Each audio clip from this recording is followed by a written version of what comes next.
కర్నూలు జిల్లాలో శుక్రవారం తెల్లవారుజామున పెను ప్రమాదం చోటు చేసుకుంది. కావేరీ ట్రావెల్స్ బస్సు ఘోర ప్రమాదానికి గురైంది. ఇదే అంశంపై మనతో మాట్లాడడానికి ఏపీ రవాణా శాఖ మంత్రి మండిపల్లి రాంప్రసాద్ గారు సిద్ధంగా ఉన్నారు. రాంప్రసాద్ సార్, నమస్తే అండి. నమస్తే అమ్మా, చెప్పండి. సార్ చెప్పండి, ఈ ఘోర ప్రమాదాన్ని చూస్తే అసలు కళ్ళు చెమర్చుతున్నాయి. అలాగే ఏపీ సీఎం కూడా దీనికి సంబంధించి ఆందోళన వ్యక్తం చేశారు. దీనికి సంబంధించి మీరు ఏం చెప్తారు ఈ ప్రమాద ఘటనపై? ఈ సంఘటన చాలా దురదృష్టకరమ్మా. ఎందుకంటే ఇంత తీవ్రత ఉండడానికి కారణము ఈ ఇన్సిడెంట్ జరిగిన టైమింగ్ కూడా ఒకటి. 2 గంటల 45 నిమిషాలు అంటే గాఢ నిద్రలో ఉన్నప్పుడు ఈ ప్రమాదం జరిగింది. దానివల్లే ఎక్కువ ప్రమాద తీవ్రత ఎక్కువగా ఉంది. సుమారు 12 నుంచి 15 మంది దీంట్లో మృతి చెందిందచ్చు అండి. అలాగే 22 మంది క్షతగాత్రులను గవర్నమెంట్ హాస్పిటల్లో, అలాగే ప్రైవేట్ హాస్పిటల్స్ లో ట్రీట్మెంట్ ఇవ్వడం జరుగుతూ ఉంది. ఈ సంఘటనలకు పోతే ఈ బస్సు హైదరాబాద్ నుంచి బెంగళూరుకు ట్రావెల్ చేస్తా ఉన్నదండి. 2 డ్రైవర్లు ఉన్నారు బస్సులో. ఆ సంఘటన జరిగినప్పుడు ఈ బస్సు ఏదైతే ముందర వెళ్తున్న స్కూటర్ ను గుద్దడం వల్ల ఆ స్కూటర్ కూడా బస్సు కిందకి వెళ్ళిపోవడము, ఇది అన్ఫార్చునేట్ సంఘటన. ఆ స్కూటర్ లో ఉన్న పెట్రోల్ లీక్ అయ్యి అది బస్ట్ కావడము. ఇంకొకటి ఏంటంటే మీకు టోటల్ గా కుషనింగ్ ఉంటది లోపల, కర్టన్స్ అయితేనేం, బెడ్షీట్లు అయితేనేం.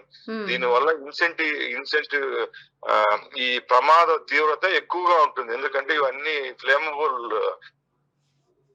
ఖచ్చితంగా రాంప్రసాద్ సార్, మీరు చెప్పినట్లు, ఎందుకంటే ఏసీ బస్ కాబట్టి ఎటు వెళ్ళడానికి వీల్లేని పరిస్థితి. కనీసం వాళ్ళు ఫైర్ సేఫ్టీ కిట్ కూడా వాడలేదని తెలుస్తుంది. సో ప్రైవేట్ ట్రావెల్స్ కు సంబంధించిన సిబ్బంది అందులో ఉన్నా కూడా కొంత నిర్లక్ష్యం వహించారని అనుకోవచ్చా?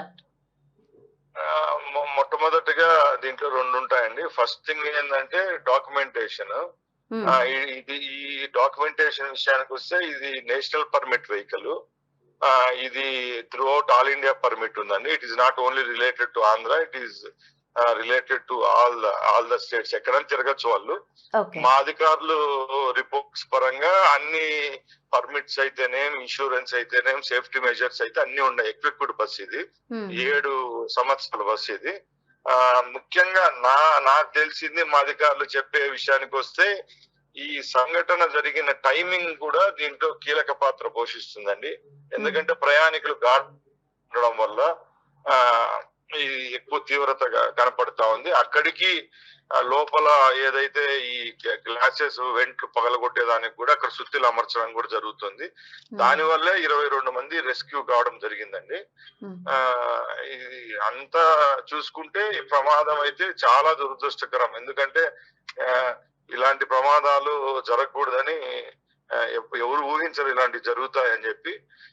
స్కూటర్ కూడా బస్సు కిందికి వెళ్ళిపోవడము, ఆ స్కూటర్ ట్యాంక్ లో ఉన్న ఏదైతే పెట్రోల్ ఉంటుందో అది కంబషన్ కావడం వల్ల కూడా ఈ తీవ్రత ఎక్కువగా ఉందండి.